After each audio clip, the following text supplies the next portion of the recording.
Call of the Void contains strong language and possible trigger warnings and is intended for mature audiences. Listener discretion is advised.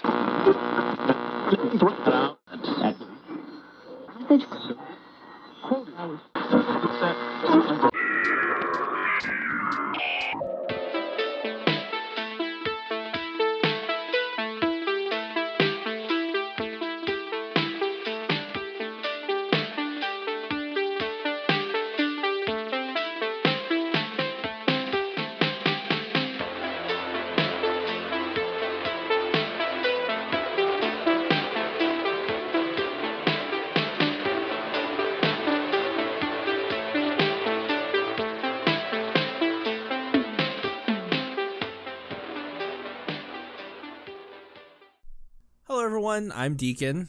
Hi, I'm Jack. And welcome to Call of the Void, a podcast about all things weird and macabre. I think you had something that you wanted to tell me about at the head of the show this time. Okay. Yeah. So I come from a very sports-oriented family, so even sports I'm not really that big on. I will watch and everything. But my favorite sport is MMA. And there's kind of... I don't even know how best to describe it, but it's almost like a cautionary tale. So way back at the start of the sport, it was basically like people didn't look at it as a sport. They, like, a lot of people threw around the phrase like human cockfighting and things like that.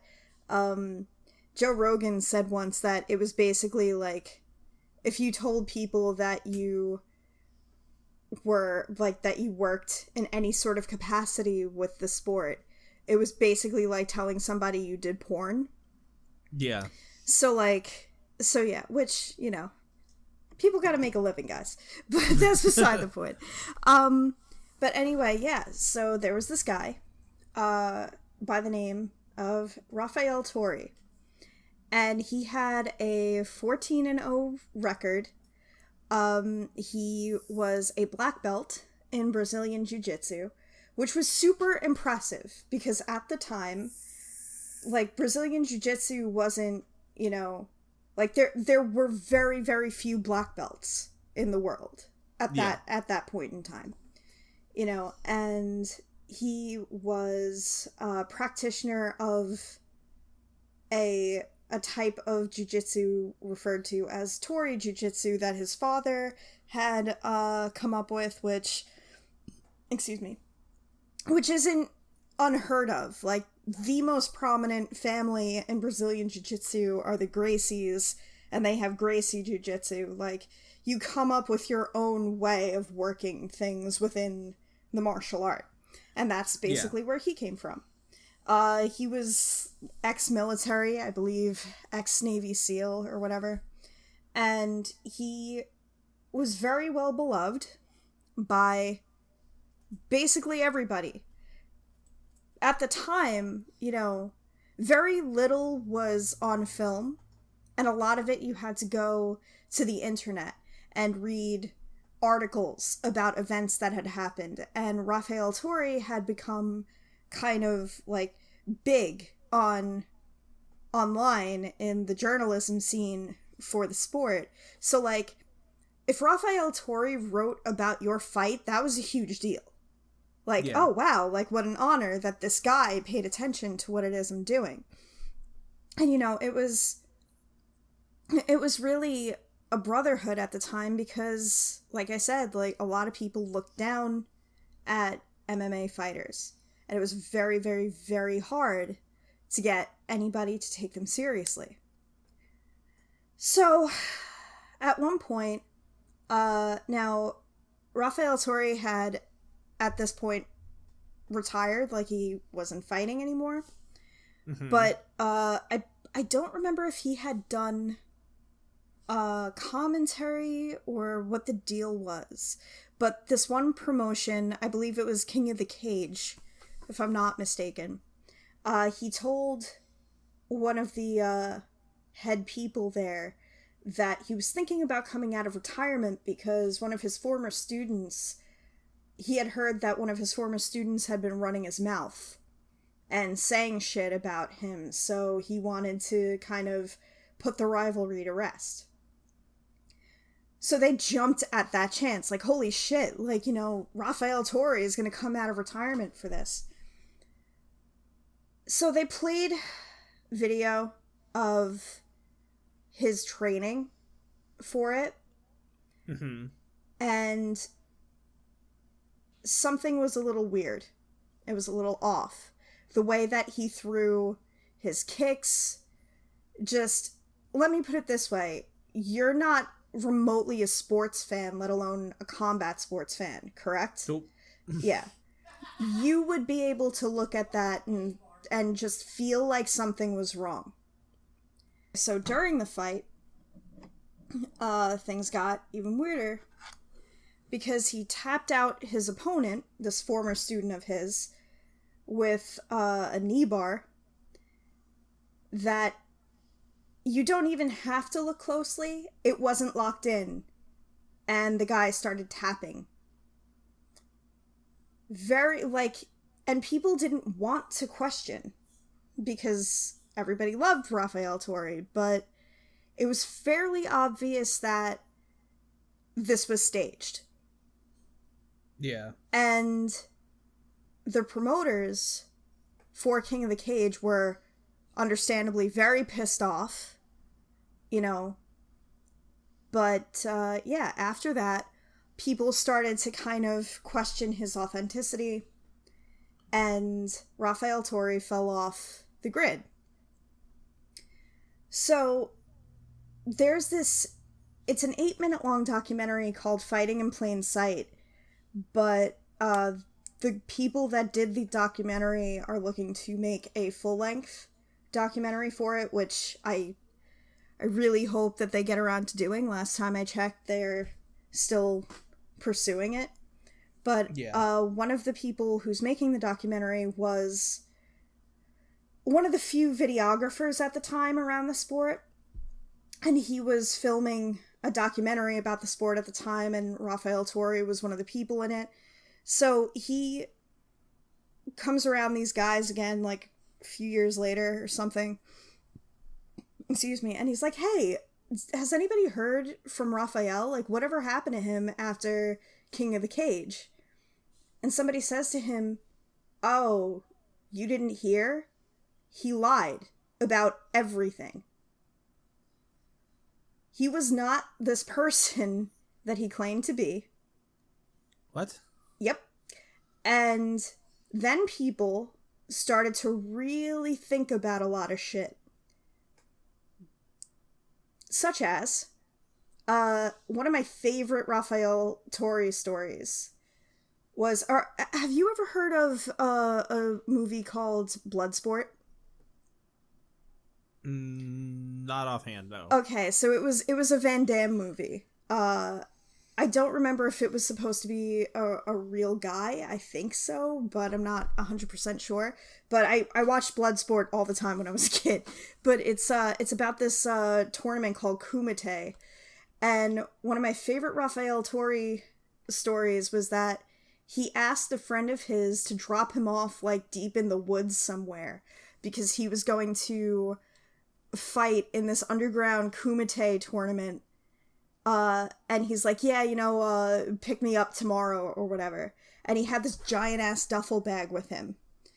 And the next day, his friend comes to pick him up, and Tori shows up with this giant ass trophy, duffel bag nowhere to be found, and it's like, yeah, I won. And it's like shit like that people started to really think about. And, yeah. You know, like, this ex-Navy SEAL thing was really suspect. People started to realize that, you know, like, whenever they questioned him about his background in jiu-jitsu, it was always like, oh, you know, well, it's really this that I'm from. Or, oh, no, it was Tori jiu-jitsu. It was, you know, like, my father made it up. I think originally he even said it was, like, some Japanese version of jiu-jitsu, and then all of a sudden it changed and it was Brazilian jiu-jitsu, but I'm not 100% sure about that. Now, Raphael Tori wasn't even his real name. It was Ralph Bartle. And he changed it. He has since legally changed it. But, yeah, he changed it to Raphael Tori to make himself sound more Brazilian. Which, if you know anything about Portuguese, that in and of itself is a little weird because most names that begin in R have, like, an H sound. Like I mentioned the Gracies before, all or most of them have R names. And, so, one of them is, Henzo, but it looks like Renzo if you look at it, written down in English. Yeah. And there are, guys in the UFC named Rafael, then it's spelled the same way that Raphael Tori spelled it, so that was always a little weird to me. But that's not even the weirdest part of this story. Because Raphael Tori is currently in jail for life. Because... Wait. Yeah. Wait. Why? Yep.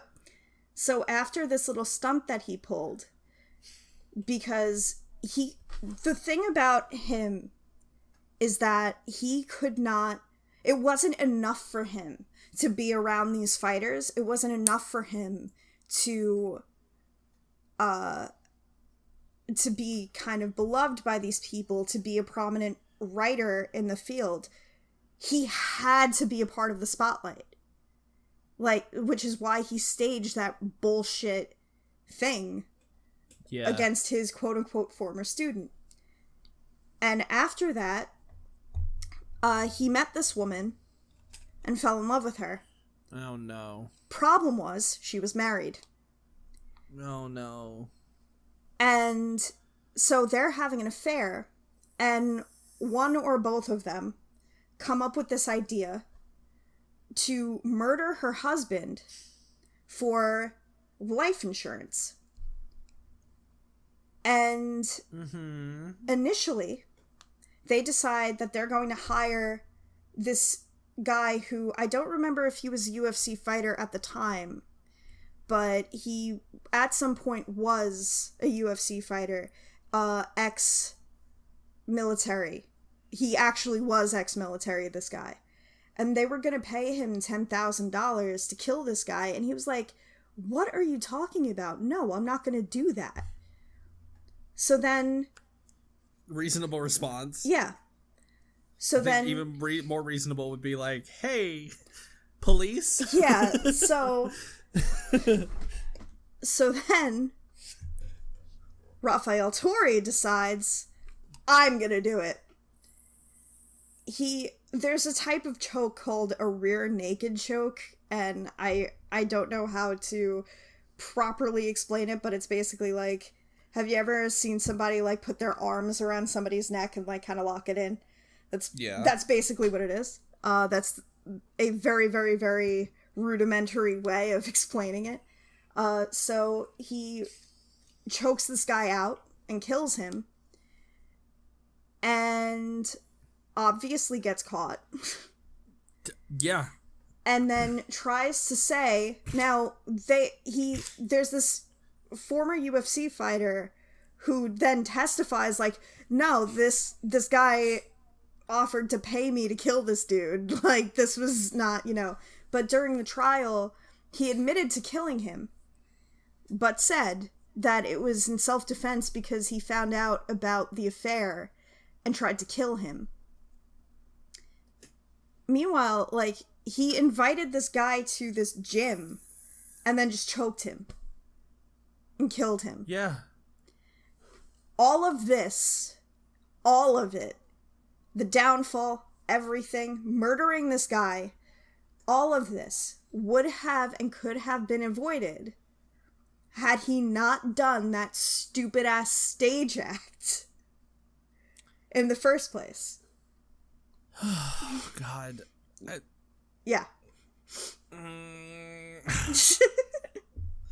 See, there's a reason I don't do sports. Yeah. But that's the thing. It's he's very much a a cautionary tale, but also the problem with everything is that, like, because so little was documented back in the day, like, there's some fights that absolutely took place that we have no physical record of because very little was recorded, very little was, like, talked about back then. So back in the day, you could basically say whatever you wanted and people had to take it as gospel truth. And especially, like, proof. if in some ways saying, oh, I have a 14-0 record, that's not really something that people might blink at because, like, maybe the 0 losses part, but, like, that's a reasonable number, you know, like, that people could be like, oh, all right, you know, like, I could kind of believe that. You know, I think there was actually, if I recall correctly, there was actually a fight he had, like, in a jiu-jitsu tournament where he was tapped out fairly quickly. And even that didn't even, like, question his credibility because, like, oh, all right, you know, like, it happens. You know?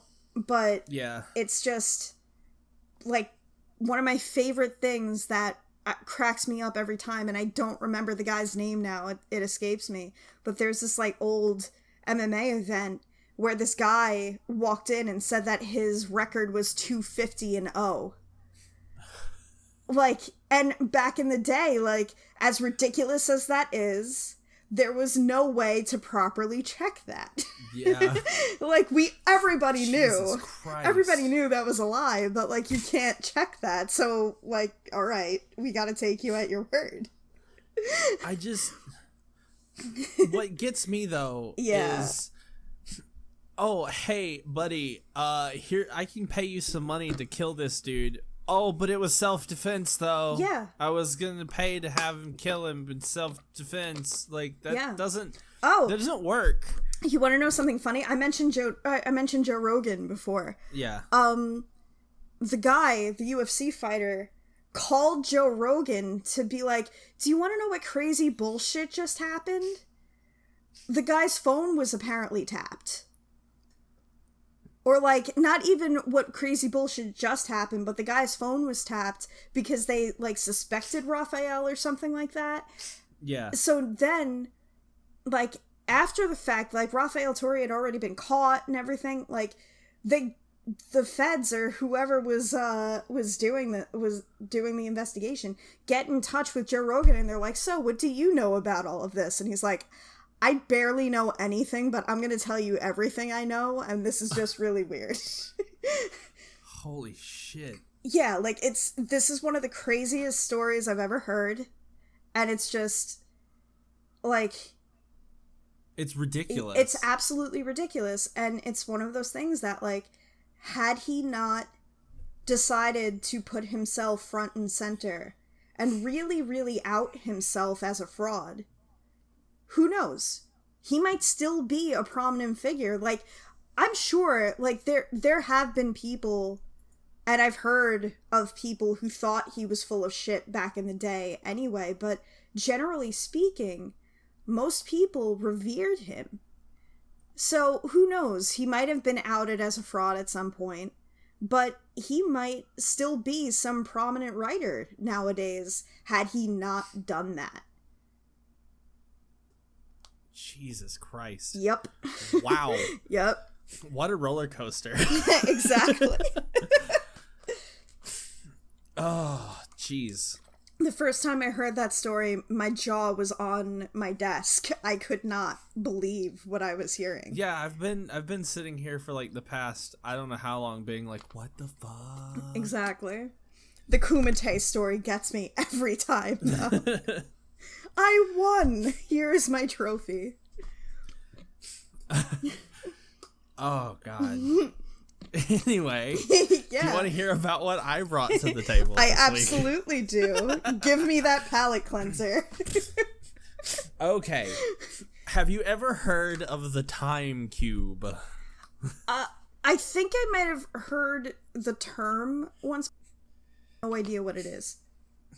The time cube is one of my favorite examples of complete and total lunacy. Okay.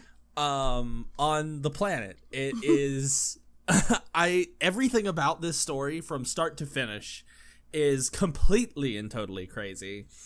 And anyway, let's start from the very beginning. There was a man named Gene Ray. Okay. Who, it was an elderly man. Around 1997, he claimed that time is cubic. This is a actual quotation from his website. And I will read it verbatim. This is exactly what it says.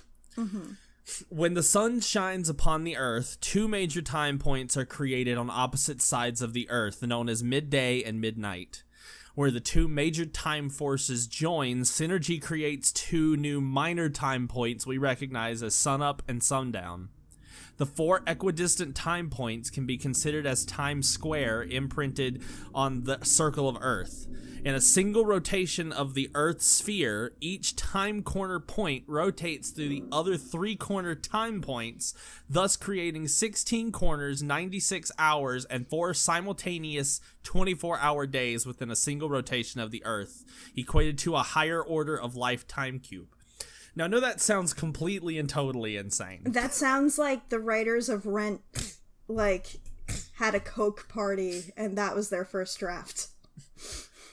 So essentially what this means is that in his little theory, and it's really hard to kind of explain this concept because he was never even able to explain this concept. He would say some nonsensical bullshit like that and then be like, I'll pay $1,000 to anybody who can prove me wrong. Like, what the... How can we prove you wrong? This is nonsense. This is literal word salad. Like... Word salad. But basically what he's saying is that right now, for me and for you, because we're on the same time zone, would be sundown. Okay. And on the opposite end of the earth would be sun up. And then right next to us is midnight, and other side of us is midday. And that is rotating around the earth as we rotate. Well, it's more like we're rotating throughout this sphere, or throughout this cube, right? Okay. And that in those four corners, midday is its own day, sun up is its own day, sundown is its own day, and midnight is its own day. And so as we spin through those things, there's 4 simultaneous days happening at once. It's completely batshit insane. What is he on? I don't know. According to the wiki, Ray used cryptic language that included insults and non sequitur lines such as belly button logic works. When does teenager die? Adults eat teenagers alive. No record of their death. That's one quotation from his website. Next time, the full thing. Next time we get into one of our nonsensical disagreements, I'm gonna just be like, "Hey, man, belly button logic works." Logic works.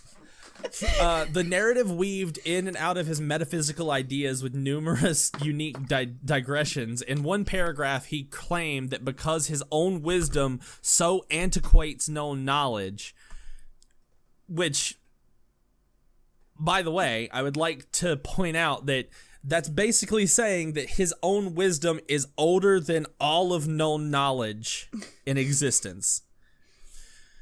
A psychiatrist examining his behavior diagnosed him with schizophrenia. I'm sensing an accidental theme to this to this episode. Some have claimed it is futile to analyze the text rationally, locate meaningful proofs of the text, and verify any evidence. It's true. Like, it's completely batshit insane. Let me read you another thing from his thing, oh right? My god. My brain. So his website has gone down because he died a couple years ago. I think it was like 2007 at this point. So he died a good while ago. Oh man, over 10 years ago now. Yeah. But his website, the domain, was up until it ran out recently, and then other people created a domain to like archive this shit because it's fucking batshit. The internet will find a way. His website was just, there was no homepage, there was no nothing. It was just a website with like centered bold text that just scrolled down infinitely. And he would post new updates above the shit that like he talked about last. So he would just go in, edit the web page, and put new information over old information so it would be in backwards chronological order. That sounds fantastic, and I would have loved to have seen the original. Anyway. Like, this sounds like a rabbit hole I would gladly dig it. Speaking of rabbit holes. Oh no. Our friend over at Rabbit Hole, I forget his name off the top of my head, but he has covered this, and he does a very great job at it, probably a better job than I can do, but I want to talk about how completely batshit this dude was. Oh my god. So these are snippets from his website that have been redone on another website that has, the domain is being paid for by someone who is not deceased. In 1884, Meridian Time personnel met in Washington to change Earth time. What? Who the fuck are Meridian Time personnel? And why did they meet in Washington, D.C. in 1884 to change Earth time? Don't know. First word said that only one day could be used on Earth to not change the one-day marshmallow. So they applied the 1 day and ignored the other 3 days. No. That marshmallow time was the marshmallow time was wrong. Then it proved wrong today. No, I just cracked the code. You know who this guy is? He's Happy Noodle Boy. I don't know. You don't know Happy Noodle Boy? Oh god. I don't. Happy Noodle Boy is a Jonah Vasquez character who literally just stands on a box and shouts nonsensical bullshit. And this is Happy Noodle Boy. I mean, possibly. This is a major lie that has this major lie has so much. Oh my god! A major lie has so much boring feed from its wrong. That's the literal sentence that he wrote.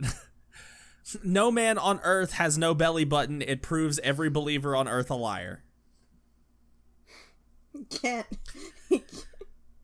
What is Children will be blessed for kissing of educated adults who ignore 4 simultaneous days, same Earth rotation, practicing boring oneness upon Earth of quadrants, boring adult crime versus youth supports, lie of integration, 1 educated are most dumb, not 1 human except dead, 1 man is paired, 2 half, 4 self, 1 of God is only 1/4 of God. Marshmallow a lie and word is lies. Navel connects 4 corner 4s. God is born of a mother she left belly B signature. Every priest has Ma sign but lies to honor unicorns. Belly B proves 4 corners. Your dirty lying teachers use only the midnight to midnight 1 day, ignoring 3 other days. Time is not foul. Already wrong. Marshmallow lie. Lie that corrupts Earth. You educated brilliant fools. Belly button logic works. When do teenagers die? Adults eat teenagers alive. No record of their death. Father-son image, not God's. Every man born a woman. I offer you a hamburger. Yes, this is Kuehl theory, like on a completely different level. Oh shit. Belly button is the signature of your personal creator. I believe her name Mama. Oh shit! I just spit all over my. I just spit all over my PlayStation, and it better still work. That's one of my favorite lines from everything on this stupid thing. Pastor told his flock that God created all of them. Truth was that they all had mama-made belly buttons. Church was full of liars. Earth has 4 days in same 24 hours. One day God was wrong. Einstein was oneist brain. Try my belly button logic. No God knows about 4 days. It is boring to ignore 4 days. Does your teacher know? I don't understand. Well, good news. My PlayStation turned on. I'm very glad. I swear to God, if like, oh God, if this guy ruined my PlayStation. Oh, okay. God. No one really understood what this guy was talking about, like, ever. You don't say. But Ray was invited to go to the Massachusetts Institute of Technology, yes, MIT, in January of 2002 as a part of a student-organized extracurricular event during the independent activities period. Now, literally, this thing started circulating around the internet and it became huge, and there were people who were getting into it. Like, for real? No. I don't think people were actually getting into it for real. I think they were memeing it. Okay. But at the time, this was in like 2002. So this was before, like, you know, memeing things became like super popular. Okay. And I don't think that Jean Ray understood that he was a joke. Aw. There's a lot of things about it that are actually sad. Oh. Like, legitimately. But he repeated his $10,000 offer to professors to disprove his notions at the event. None attempted it. John C. Dvorak wrote in PC Magazine that meta sites that track crackpot sites often say that this is the #1 nutty site. He also characterized that the site's content as endless blather. I mean, because it was. Yeah. He was asked by Martin Sargent in 2003 how it felt to be an internet celebrity. Ray stated that it was not a position that he wanted, but something he felt he had to do, as no writer or speaker understands the time cube. He also spoke at the Georgia Institute of Technology in April 2015 in a speech in which he attacked the instruction offered by academics. Now, there was a bit of a documentary thing that was made. It wasn't really a documentary per se, but this guy named Richard Jankarski was from Australia, I believe. Yeah, Australia. He started a site and was known as Cubehead. Okay. He was the self-professed disciple of Jean Ray, and so Jean Ray called himself the wisest human on Earth, and Jankarski called himself the second wisest human. Okay. In 2004, Jankarski created a Time Cube fan site called Cubic Awareness Online. And in 2007, he actually traveled from Australia to Florida to meet Ray. And he filmed the entire thing. And they discussed Time Cube and everything else while they were there. And there was this, like, he filmed, like, Jean Ray's granddaughter coming to meet him and visit him for a little bit.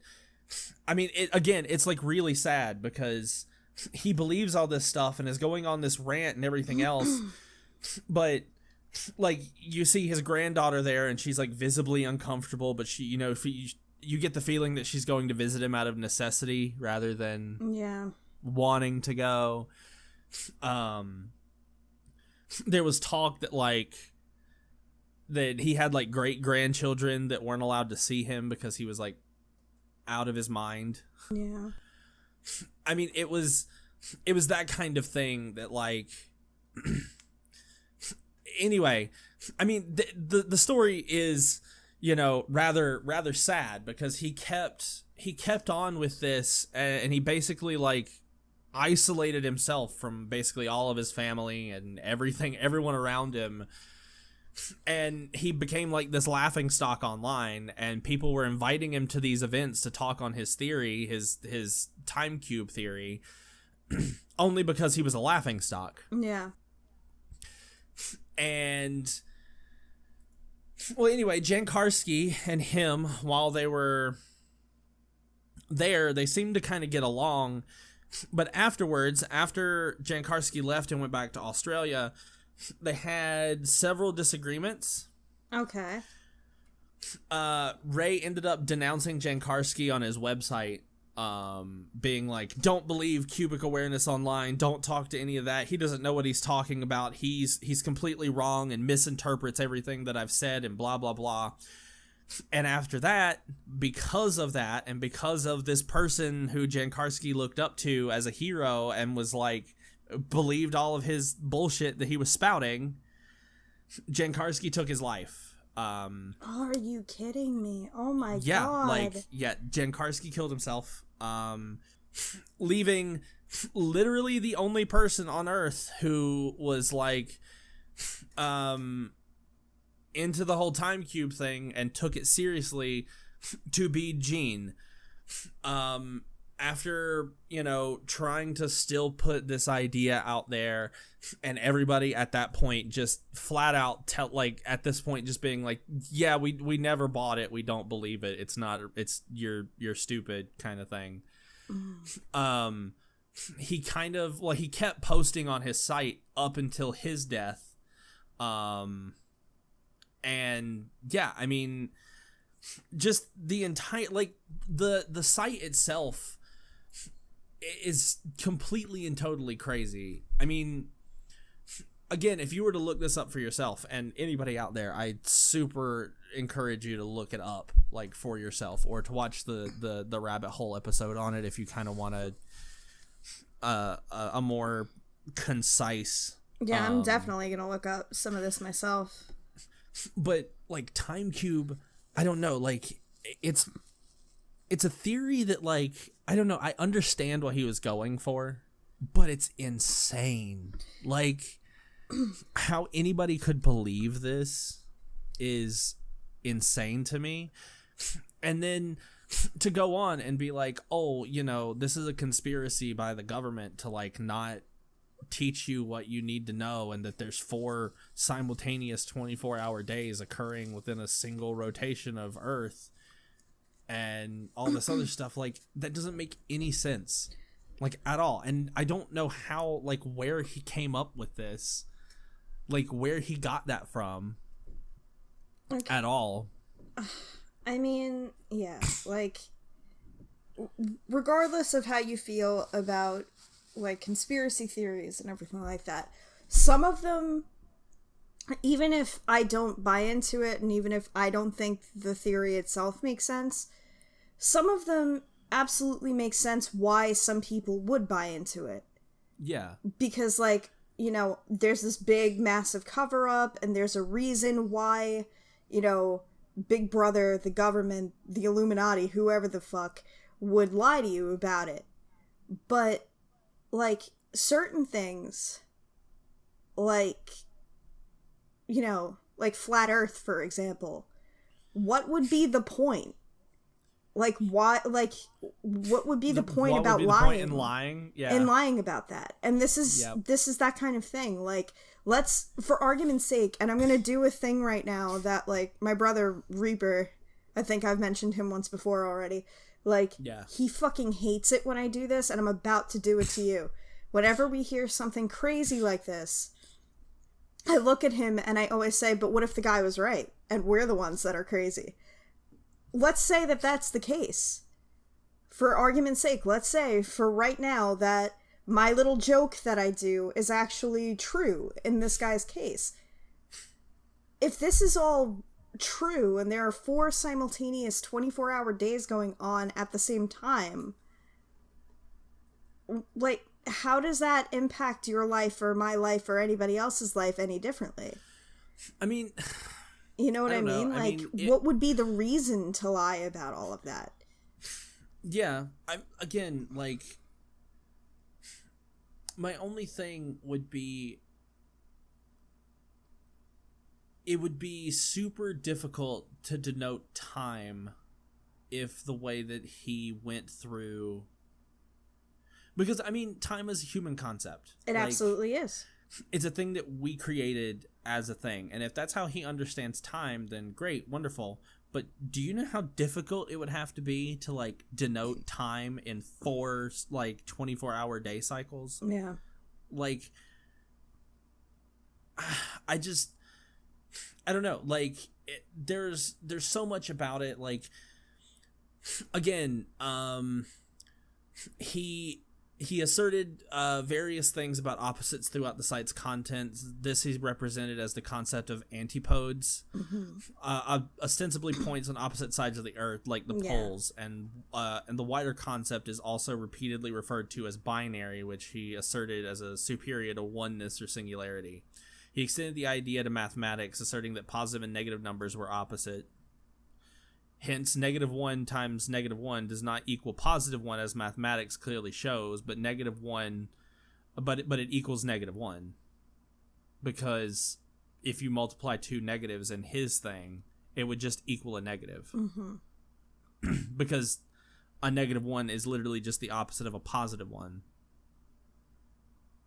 I wonder if there was something that happened in his life, and I'm not trying to be funny, I'm being serious when I say this, like if he suffered some kind of a head injury, or like if there was some kind of earth-shattering life event that took place for him that just kind of made him snap. And I mean, I don't know. This like was I said, the result. Psychiatrists. He went to a couple psychiatrists, and they said that he was schizophrenic. Which, I mean, I can see it. Oh, I can absolutely see it too. He didn't want to believe that he himself was schizophrenic because that made him lesser, and he was like, no, they're just saying that because they don't understand how my mind works. The reason I say what I say about like some event or something that took place, because I could absolutely see that too. And you know, I admittedly don't have that large of an understanding of schizophrenia, but from what I do understand, I can totally see why that would be the diagnosis. But he had kids and grandkids and great grandkids who are trying to stay away from him, or when he was alive tried to stay away from him. If he was always like that, you know, and I mean, like, there have been cases of a whole host of different mental health issues that happen later on in life and aren't necessarily apparent, so maybe that's what happened, but it would stand to reason that he wasn't always that, like, he wasn't always that driven on it, I guess, is what I'm trying to say. Like, it wasn't always that pronounced. Yeah. I just, you know, whenever he actually tried to explain this thing to people, he would get ahead of himself and start talking, and again, this like word salad, and people wouldn't be able to understand the things and the concepts that he's trying to put out there, because like this says, Time Cube seems to be similar to a dream-like logic, where a dream seems amazingly logical and profound, and yet seems confusing in that moment just after you wake up. For most people, this dream logic is quickly forgotten, but it seems like in this case, Ray never forgot it and decided to write it all down verbatim. It may also be the result of a serious mental illness, particularly if Ray genuinely believed the content of his site, rather than using it as an odd form of surreal art. In support of this not-so-funny interpretation, Ray vaguely alluded to his being diagnosed with schizophrenia by a psychiatrist somewhere in his endless screen, or his web screen, whatever. But, like, we'll never know. Like, we literally, at this point, will never know. Like, he's never going to be able to be like, hey, you know, because, I mean, with him dead now, we can't get, like, even when he was talking to Jan Karski, like, the things that he was saying were like batshit. Like it was hard to like comprehend and piece everything together in a way that was proper, like that people could understand it. It was just like I read earlier, it was just words on words and words that had no particular meaning when associated with one another. Mm-hmm.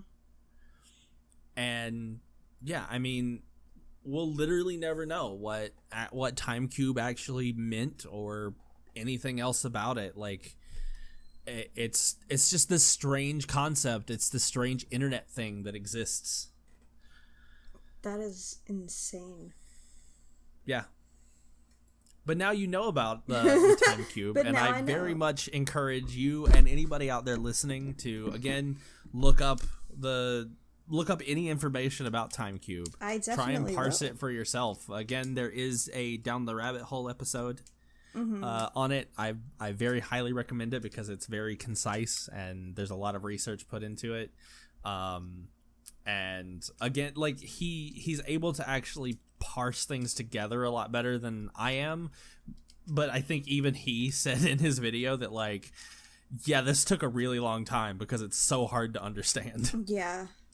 But yeah, like it's just this really crazy concept that I love talking about with people because it's like Kuehl theory. Like it is very much like Kuehl theory, and I really love Kuehl theory, and it's one of those things that, like, I often will at work or whatever be like, I give you a hamburger, and people are like, no, stop it. Yeah, I love that. Yeah. But I think that's all the time we have for this episode. So until the next time, I hope you guys have a wonderful week, have wonderful October, and sweet dreams.